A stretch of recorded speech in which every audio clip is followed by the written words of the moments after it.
How did the right opposition view socialism in one country?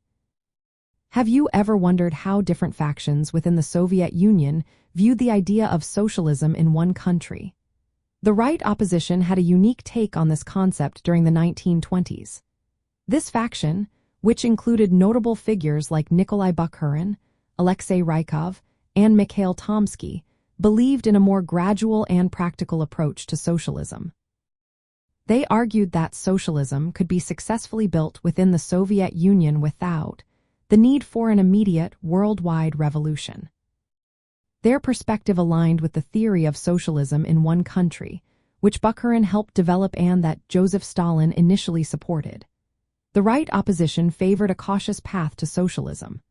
They believed in working alongside the peasantry and supported the continuation of the new economic policy. This policy allowed some private businesses and market practices to exist temporarily, which they thought would stabilize the economy.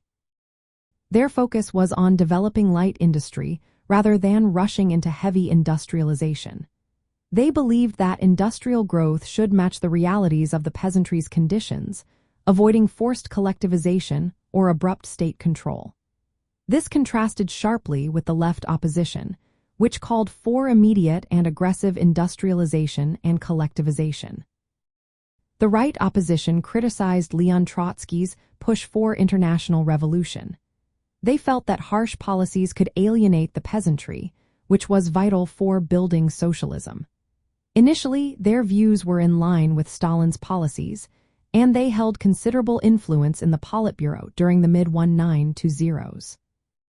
However, as Stalin shifted towards rapid industrialization and collectivization, with the first 5-year plan starting in 1920, the right opposition's moderate approach began to lose favor. Stalin viewed their stance as too lenient towards capitalist elements, such as wealthier peasants and private traders. As a result, the right opposition was marginalized, removed from power, and ultimately suppressed in the early 1930s.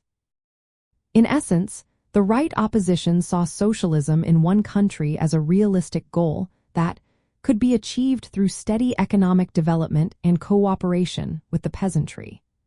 Their approach was a blend of revolutionary ideals and practical economic realities during a critical time in the Soviet Union's history.